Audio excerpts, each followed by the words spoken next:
Yo les amis, j'espère que vous allez bien. On se retrouve pour le débrief de ce match entre le FC Barcelone et Girona. Victoire 4-1 pour le FC Barcelone. Là, décidément, ils sont inarrêtables maintenant. Voilà, là, ils veulent plus s'arrêter. Ils continuent à empiler les buts sans avoir pitié de l'adversaire. Franchement, le Barça là, j'ai peur pour nous, hein, le Real Madrid. Franchement, j'ai hâte du Classico pour voir comment nos Galactiques 5.6 là vont s'en sortir face à cette équipe.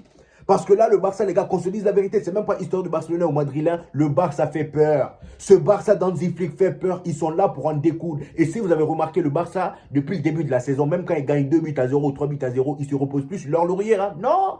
Ils empilent les buts jusqu'au coup de sifflet final. C'est ça le plus dangereux. C'est ça le plus dangereux. Franchement, là, Hansi Flick, il a rapporté un truc nouveau à ce Barça. Tu vois clairement que c'est pas le même Barça que la saison dernière. C'est pas le Barça de Xavi qui essaye de faire des tiki-taka bizarres qui marchent plus. Voilà, là, Hansi Flick, il demande des choses simples à ses joueurs. On sent que les joueurs sont beaucoup plus concernés. Ils font le jeu ensemble. Voilà, personne ne se prend la tête. Tout le monde est souriant. Ils se sentent libres. Ils se sentent libres. 17 buts marqués en 5 matchs. Où est-ce que vous avez vu ça?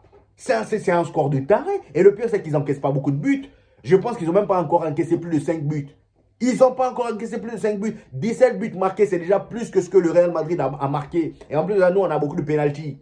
4 pénaltys lors des 2 derniers matchs. Est-ce que vous vous rendez compte de la dinguerie? Franchement, là, les amis, Hansi Flick est en train de faire un boulot de malade mental, les gars. Et d'ailleurs, même les joueurs le reconnaissent. Hein. Pedri, à chaque fois qu'il a l'occasion de parler au micro, il n'hésite pas de féliciter. Il n'hésite pas à, on va dire, bien parler du travail que Hansi Flick il fait, quitte à clasher son ancien entraîneur Xavi. Et d'ailleurs, aujourd'hui, à la fin du match, il a encore démoli Xavi.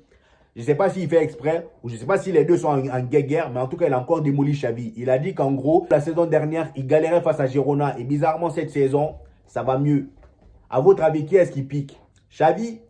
Xavi, je ne sais pas ce que Xavi lui a fait, mais franchement, les gars, comme on dit, c'est la vérité qui blesse. Il a raison, en vrai de vrai, c'est plus le même Barça, que ce soit physiquement, que ce soit tactiquement. Dans le jeu, c'est fluide, le milieu est parfait. Voilà, il rajoute même quelques jeunes joueurs qui viennent d'être professionnels. Et les jeunes qui viennent d'être professionnels, tu les vois jouer, on dirait ils sont là depuis longtemps. Des Casado, Bernal qui s'est blessé malheureusement. Mais les gars, franchement, c'est fantastique. Pedri aujourd'hui, quelle classe. Le gars, il joue, voilà, dans son jeu, c'est fluide. Dommage pour lui, ces 2 dernières années-là, il a été embêté par les blessures. Mais on sentait dès le départ que le Barça tenait un diamant brut, les amis. C'est pour ça, tout le monde a voulu l'exploiter, que ce soit en sélection ou en équipe nationale. Aujourd'hui, le gars, il te marque un but superbe sur une passe magnifique de Casado, encore une fois. Casado, vraiment, le bijou. C'était impossible à rater aussi, voilà. Ce but-là, c'était impossible à rater. Pedri, il a enchaîné de la meilleure des manières. Il a dribblé le gardien. Allez, sieste, il met dedans. Et est-ce qu'on peut parler de leur attaque, s'il vous plaît, les amis? Franchement, j'ai comme l'impression que là, maintenant, Hansi Flick, il a trouvé son attaque titulaire. Je pense que là, c'est son attaque titulaire parce que là, je vois aucun joueur qui peut sauter. Dani Olmo, c'est mort. Là, il a pris sa place, c'est terminé. À moins qu'il se blesse, je ne pense pas que quelqu'un va sauter Dani Olmo. Rafinha, c'est terminé. Je pense qu'il sera titulaire. Ferran Torres, son marabout est épuisé. D'ailleurs, aujourd'hui, il a pris carton rouge.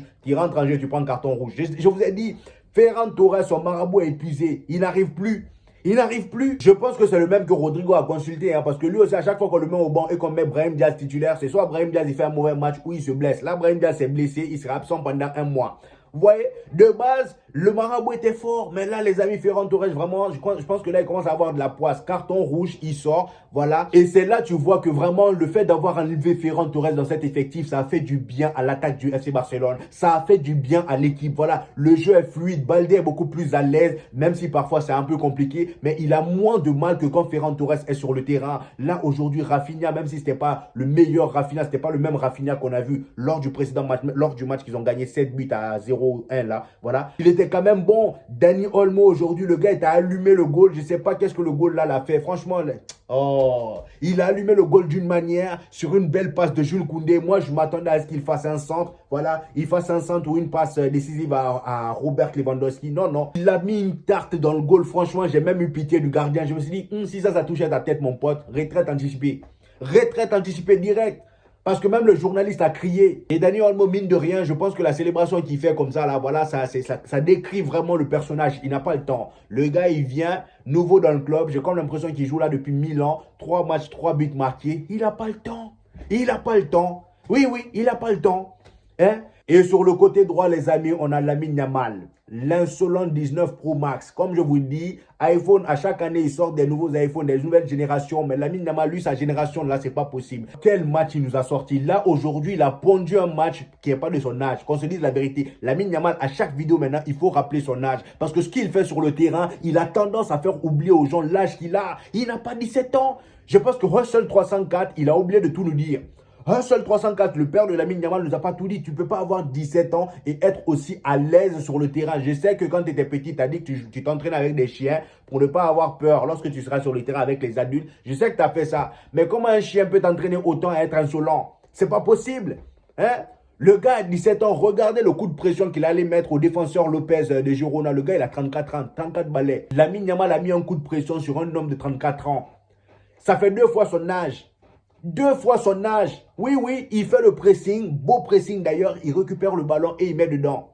Et il place le ballon tranquillement. Et comme si ça ne suffisait pas, il rajoute encore un autre but. Franchement, les gars, là, j'ai comme l'impression que depuis que Cristiano Ronaldo a dit qu'il voyait Lamine Yamal en tant que ballon d'or dans le futur, ça y est, le gars, il a vu la lumière. Il s'est dit, si Cristiano Ronaldo m'a validé, c'est que je peux tout faire. Là, maintenant, il commence à empiler les buts. Et comme je vous ai dit, Lamine Yamal, il lui manque juste ça. Si lui, il commence à empiler des buts comme il le fait là, il commence à enchaîner comme ça. Là, ça fait 5 matchs, combien de buts? 3 buts et 5 passes décisives, n'est-ce pas?